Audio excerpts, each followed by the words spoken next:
All right, let me echo John's comments in welcoming you, Michael. It's a very big deal for us to have you here. I know your schedule is packed, and we really appreciate you carving out some time to visit objectively the world's largest Kiwanis club. Sorry, a lot of key club in my head here. And you will hear the words best Kiwanis club mentioned as well. We will not force you to take a side on that, but we also believe that is justified. But in all seriousness, welcome, and we're thrilled to spend some time with you here today. A little bit about Michael. Michael Mulhaul is from Interlochen, New Jersey, elected to the office as president of Kiwanis International during the convention last summer. Nora and I were lucky enough to be there to witness Michael becoming president of the international organization in Pittsburgh. A longtime Kiwanian, a member since 1991, Michael belongs to the Kiwanis Club of Greater Parsippany. I had to actually Google that to make sure I said it correctly, where he has served as president and treasurer. He is also a member of the Asbury Park Club and the Eye of the Tiger E-Club. He's held multiple leadership roles within the organization, including governor and lieutenant governor of the New Jersey District and president of the New Jersey District Foundation. A George F. Hickson Fellow, also a very big deal in the organization, Walter Zeller Fellow, Dr. Will Bleckman Fellow, and Tablet of Honor recipient. Michael is also a longtime donor to the Kiwanis Children's Fund. Michael and his wife Laura, who is also a Kiwanian, have 3 adult children, a son-in-law, a daughter-in-law, and 2 grandchildren.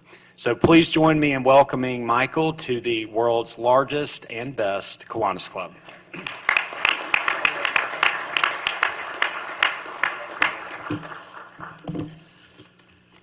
Thank you very much, Andrew. When President John was mentioning the first Tuesday, I was thinking about New Jersey.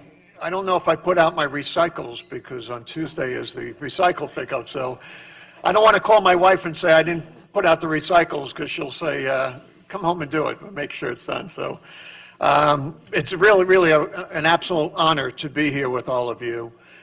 It was one of my goals. I wanted to make sure that I got to visit at least the top 10 Kiwanis clubs in the world, and this is number 1 and starting with number 1, so it's really a tremendous pleasure to be here. I first have to apologize. My wife Laura had to cancel just a day before.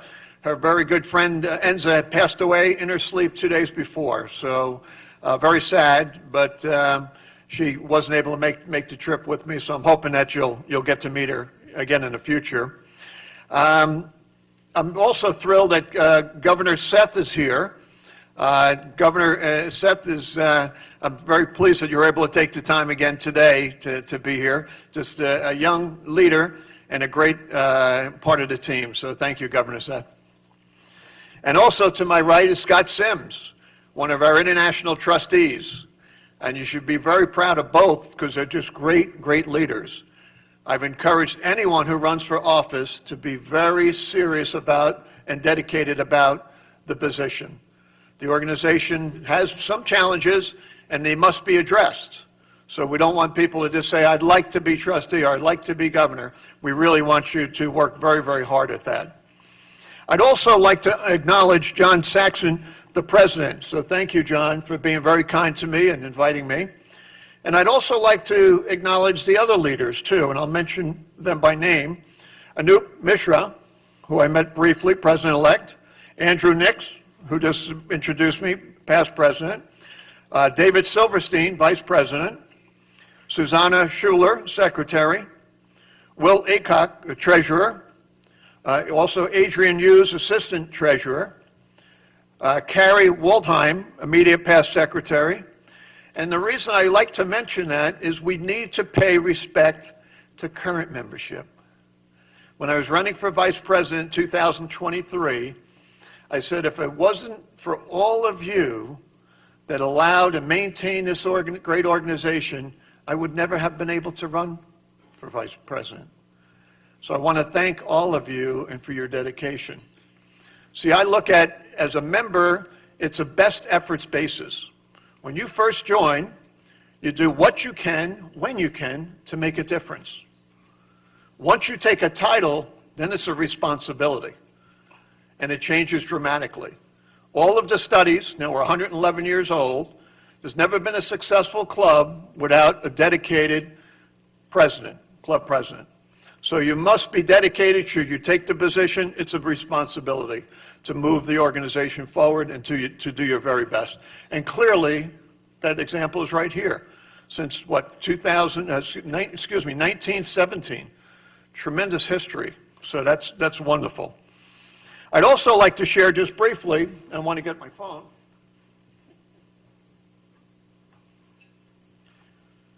When I first checked in 2 days ago, and I went down to have breakfast, I met a young lady, and you won't be able to see the picture, but I want to show the story, is Felicia.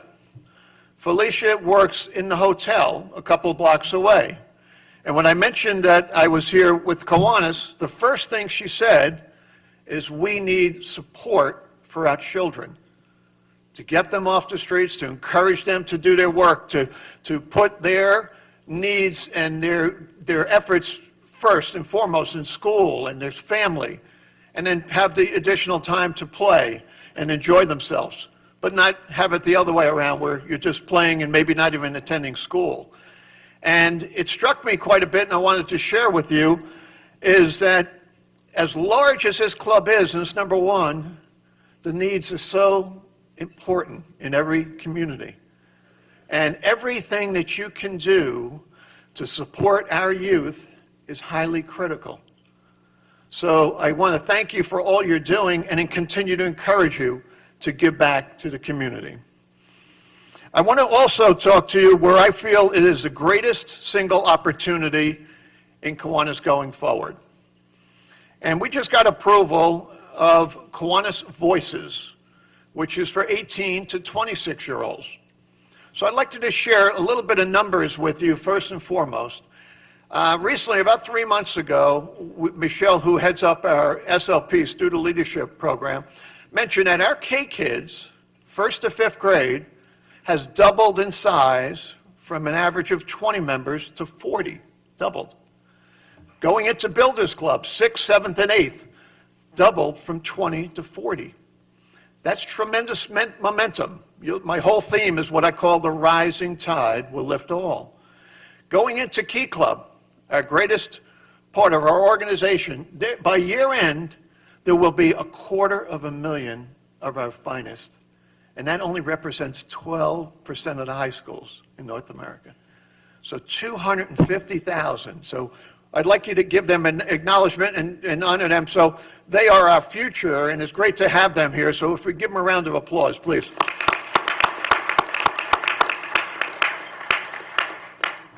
Nobody in the world has that. Nobody.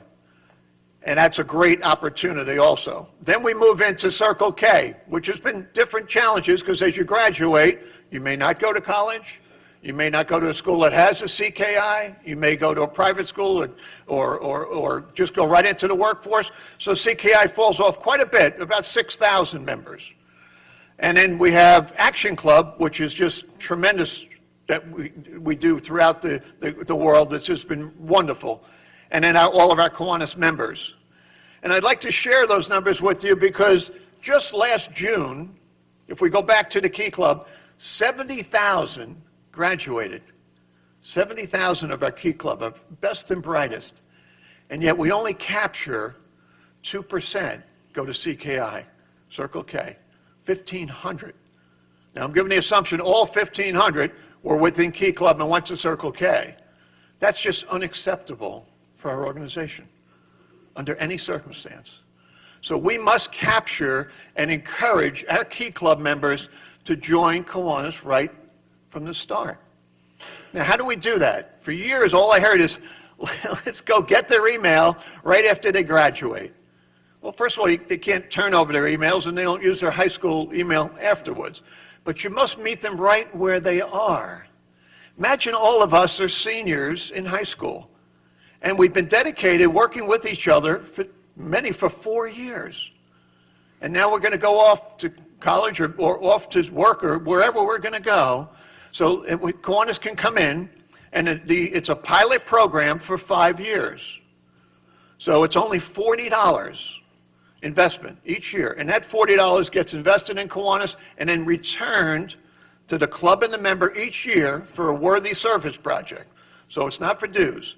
So the approach is very simple. You go to the seniors in the school, whether it's through the advisor, through the principal, through the Key Club regional person that directly speaks and says, you know, Kiwanis has given us an opportunity to get together and stay together. That is my whole theme. Let's get together, but we must stay together to accomplish our goals. So all of them together say, okay, it'd be wonderful to be able to stay together. Now, it doesn't matter where they go. If they stay in Alabama or go to the other part of the state or another part of the country or another part of the world, they should be able to get together and stay together. So there has to be a virtual component to it. Now, if you think of all the success your club has had, I envision the same in 20 to 30 years with Kiwanis Voices and our adult clubs. Because as this grows, just think of those numbers again. You got K-Kids and Builders Club. As they come into Key Club, they're going to join Key Club right away. And I believe in 5 years, this is not a forever program, in 5 years, we will have at least 500,000 in Key Club. That means every year, a minimum of 125,000 will be graduating. That will help benefit CKI. It'll help Kiwanis. Roughly only about 1% historically ever go directly into Kiwanis. I know there's some clubs that have some success, but in 111 years, we've never had more than 1%. So we have to actually get our best and our brightest. So if we have an intermediate area, kind of like we have here in the United States, where you can put your child on your insurance until what? They're 26. Enormous savings for them. And it's an investment in them as they try to gain their footing into their career. So if all of us are together looking at each other saying, hey, do we want to continue our connection? Not as rigorous as it is right now, every week, working projects, working to get into school. It's more of a laid back, maybe once a month. And if you have a Zoom component, you can Zoom into the meetings and keep those connections. You know, it's a little different approach because it's probably a little more of a selfish approach for our young adults. Because we may say we want them to give back to society, and they will, but they also need to what? Get out of the house, get a job, pay for things, right? All of these things that are first and foremost in their minds. But our thought is, how do we keep them together? So you have a club here of 500. I envision over the next 10 years of many clubs of 500. And they won't have to just live in one community. They'll be around the world. So you'll have a virtual component. So, example, we've had floods in Jamaica. Can you imagine if one of the students 10 years later moved to Jamaica and there's floods? Instead of just sending them an email or a Facebook post, we wish you well, why not maybe consider sending them a check? Make your other friends aware of, you know, there's a need in Jamaica. There's a need in Alabama, in Taiwan, in Italy. And then you move together much closer. And the dynamics are we're not that far away. And then when you, like a family, many of our children, they go away and then they come back, but for the holidays. So when the family comes back, you have an in-person component. But think of it, how pristine this is. Kiwanis is 111 years of a pristine name. All my career, almost 35 years, I've always heard, we don't know Kiwanis' name, yet everything about Kiwanis, once you know, is really a pristine name. Think about it. It's not a political organization. It's not a religious organization. So can you imagine the dynamics of all of us as you graduate, 10, 15, 20 years, you start to what? Make money. You have influence. Where are you going to give that back? To your community right here. And you bring the whole organization so much closer. I've been in Taiwan 3 times. I don't speak Mandarin, but I can communicate very well through interpreter, through Google, and just being with somebody, you can overcome any barrier that people have in their mind. I don't speak that language. I don't know that community. I don't understand. But if you have a member or a friend that travels, because our youth are traveling non-stop. My oldest son, Zachary, is 31. He's been to China twice this year. I'm going to Japan before Manila, and I'm asking him, how was Japan? So they're traveling extensively and not paying a fortune. They're saving their money. They're planning. So they're developing friendships and bonds. You see, I believe if we take an interest in each other, we build a bond. The beneficiary of our bond, of us getting together and staying together, is the children of the world. And that bond will bring us together. So the Kiwanis Voices, as a bridge there, max is at 26, but you do not leave the organization. At 26, 27, you pay full dues, that's all. You would then transition, hopefully as the same club, because you'll have some, if we're friends and we're both in high school, but you're a senior and I'm a junior, there's going to be a year or two you may be apart until you're all 27, but then you maintain that club. So you're going to go through life together for the next 50 years. You know, we often talk about our next 50 years in the organization and getting us another 50 or 100 years. But our current strategy is quite flawed. We allow our best and our brightest to go through high school and Key Club and CKI, but then 20, 30, 40 years later, we try to recruit them as members. Again, it's unacceptable. Every single effort must be at this age. Does it mean we're going to get them all? No. But we're going to address many of the 18-year-olds, and they know the 20 and 22-year-olds. So by and large, we've already opened up 16 clubs. They're averaging almost 30 members. These are not just 15. These are adult clubs. And we ask each club to sponsor another one. So we will need you to sponsor. I think your number one goal, in my opinion, is to mentor our youth. First and foremost, to mentor our youth. I have 2 grandchildren, as you read before, and we love to see them, whether it's your grandchildren or young children, right? We just love to be with them for the energy and how inspired and how we know there's a future in this world, seeing them. Well, we don't just tap them on the head and say, in my case, Parker, what a good boy, and Dakota, good girl. You know they need money. They need advice. They need direction. But then they need to be left alone. Okay, but her parents will take care of them. But as these clubs develop, they only need a little bit of guidance. Maybe to be able to come to a convention or a midwinter, give them a little bit of funds. Maybe to help them with their leadership. Maybe explain the great history of Kiwanis. 111 years. Very rare in this kind. So one of the saddest things, and I don't want to be negative at all, but it's very sad to me, seeing clubs where members, and you can all identify with 40, 50 years as members, and then the club folds. That is unacceptable because they have all of that wisdom to give to our youth. If they were working hand in hand with those clubs, not just on occasion, but how can we help, and then letting them go, how can we help, and be there, they would never close that club because they would think so fondly of our youth that they had a hand in moving our youth and our society forward. They would never close. So we need, as we bridge that gap, and your mentors, that is the best gift you can give. The knowledge, the education, and you're doing it by them just watching you. You're not telling them, you must do this, you must do that. They do it because they see it in you. They end up with great business relationships. They're more animated. They're more integrated in society. They're not afraid to travel. So think of all of the benefits that materialize over time. And I believe in 10 years there will be 1 million, yes, in Kiwanis Voices alone. Because we can replicate just clubs like this at 500. Look at how many are in your club, and you see, even if they're local, they can't all come. Maybe they're not downtown, maybe there's lots of reasons, but if you can tap in on occasion, even if it's only once a quarter by a Zoom, when there's a need, you're going to be able to reach out. They have the money, they have the influence, they have the desire to say, wow, this is where I want to give it back to, serving the children of the world. I want to share, a story that was very emotional to me and very inspirational. And I've only shared it twice. But you may know Susan Boyle. Does that name ring a bell at all?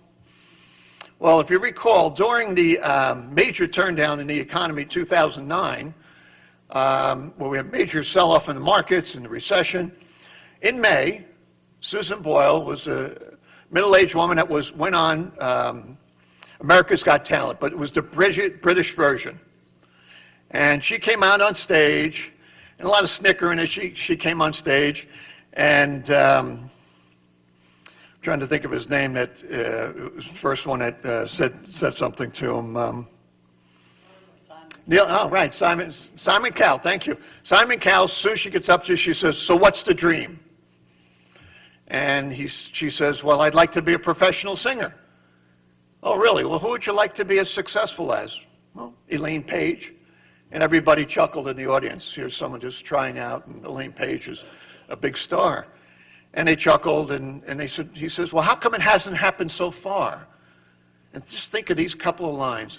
"Well, I've never been given the chance thus far. Perhaps this will be the time." And then she steps back, and they ask, "What song are you going to be performing?" And it's "I Dreamed a Dream" from Les Miserables. And you just feel the buildup of the song coming on, and obviously it's a tremendously emotional song, and the buildup, and here they're kind of laughing at her. And the moment she opens her mouth, it's an enormous success. Everybody is on their feet. And I share that not so much that she was an enormous success and came from there, but she was determined. And when the time is right, just like with our youth, the rising tide will lift this whole organization. Our K-Kids to Builders Clubs to Key Club, it's enormous. And just think of all of their friends. So that rising tide will really honor each and every one of you as we go forward. And the closing line, which I always thought I knew, and it wasn't, but I'm going to share it the way I knew it was in the song, "I Dreamed a Dream." And it's, as I understood, there's only one word different, is "Life cannot kill the dream I dream." See, I believe in our youth and all of you, and we already have you, and we want you to stay engaged for the rest of your life. And I believe it will be a much better world with all of you in it. You already know what's expected. You're high achievers. You're dedicated. And we cannot pass this opportunity. And I believe that Kiwanis is the greatest service organization in the world. Would you agree? All right? And before I finish, I'd like to share one thing with you and have an exchange. It's a little difficult in this room, but I want to do it. I would like to ask that I can look in each of your eyes from here, and I can see most everybody very well, each and every one of you throughout this room and on the stage. And I ask that you look back into mine. And I want to thank each and every one of you for all the wonderful things you do for the children of the world. Thank you very much. It's an honor to be here, so thank you very much.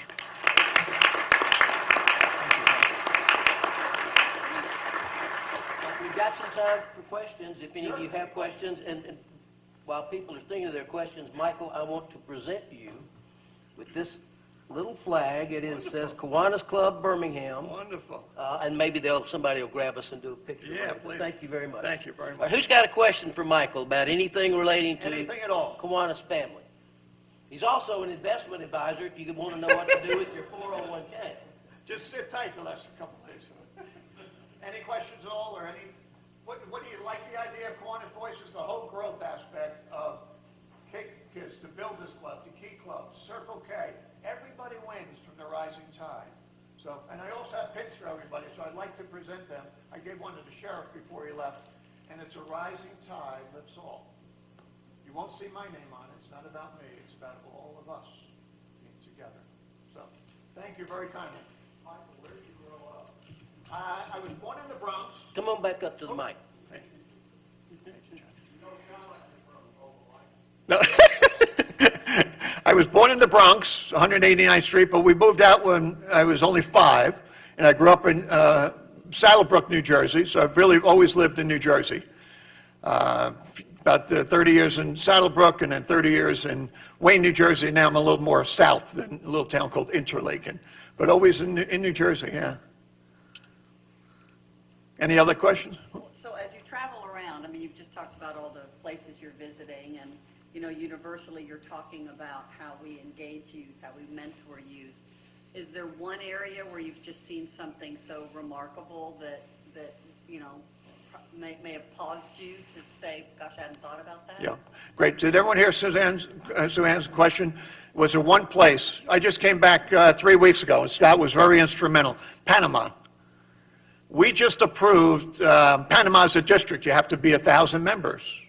And when we got Kiwanis Voices approved, instantaneously they opened up 7 clubs. And now they're on their way to 10. They made it a sense of urgency of their youth. They even went to a college that had for education for healthcare, where they had to give back. And they said, let's start a Kiwanis Voices there, and a Circle K. So the sense of urgency, it's amazing. And I call it the multiplier effect. When we open up a club, whether it's an older club or a younger club, there's a multiplier effect. They immediately started K-Kids, a Builders Club, Key Club, so you get that rising tide. So instead of just 15 members, you may get 75. And the ones that open up Circle K or Kiwanis Voices, then they're doing so well in other areas. It's just that sense of urgency. Because think about it, I'm glad you mentioned it. When you look at it, and I hate to even put it this way, when we mentioned 250,000 in Key Club, I know there's many attorneys or many professionals here. Can you imagine if you only had your clients for 4 years? And then in the 5th year, you only got 2%. And then the rest of the career, you're trying to chase getting them all back or getting a book of business. If we own a minor league team, we would never just let them all go and say we're going to pay for the top ones in free agency, which is kind of what we do. You know, so that is extrapolating what happens is that we get our youth, we will have them for life. And that's the multiplier effect. So, great question. Yes, sir. We have, we're in 86 nations around the world, roughly 7,500 clubs. Now, we have more clubs than we ever did, but they're much smaller now. A number of years ago, well, you know, many of the clubs years ago were 100 members or more. And those are the ones that have sustained much easier, because now we only have a requirement of 15 brand new members. So that could be really challenging. We're trying to say, do we move to 25? Because you can have an ideal club, but you have the mayor, the superintendent, the principal, and they can't make every meeting. So immediately, maybe you meet and you have 8 to 10 people, you know. So we want to have them larger. So the more, again, Kiwanis Voice, the larger they are, the more diverse and the more reasons there are to get together and stay together. Great question, though. So roughly 7,500. Other questions or thoughts that you think I should be looking at as president? Because I look at it as a big responsibility, and I interact with all of our leaders. And I encourage each and every one of you to shadow your leader. If you're incoming president or governor, shadow the others. You learn. That was a big experience I've ever learned. You learn how people react to you, what's working, what's not working, rather than just come in, oh, I'm the governor, I'm the president. You know, it can't be so whimsical, you know, so. Thank you very much. It's really a pleasure to be with all of you. Michael, thank you for taking time from your very busy schedule to join us. In appreciation for your time with us, we are making a donation to the charity of your choice. And is that pronounced Camp Najeta? Camp Najeta. Najeta, okay. Kids with type 1 diabetes. By the way, if any of you are ever feeling down, you can Google Susan Boyle, America's Got Talent, and see that whole thing, and it is incredible to watch that transformation. Let me thank Anoop for the invocation. Let me thank Scott and Andy for introducing our new members, Peter and Wally for being with us, and again, be at the badge table the next few weeks. Andrew, thank you for the introduction. Trustee Sims, thank you for being with us. Governor Seth, thank you. 3 quick announcements. Next week, our program will be fellow Kiwanian Kimberly Jackson. She is the president and CEO of the Women's Foundation of Alabama, which does amazing work. Please come and hear her.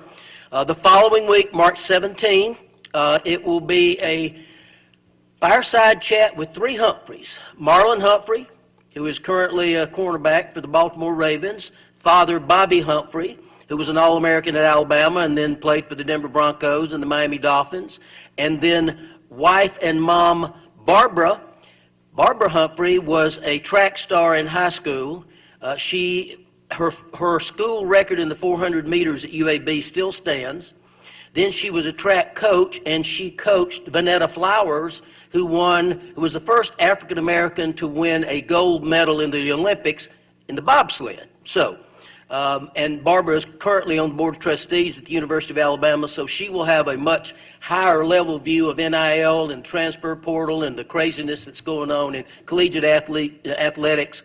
And folks, we're going to have a lot of fun. And if you don't even have to be an Alabama fan, but if you like college football, come hear that program.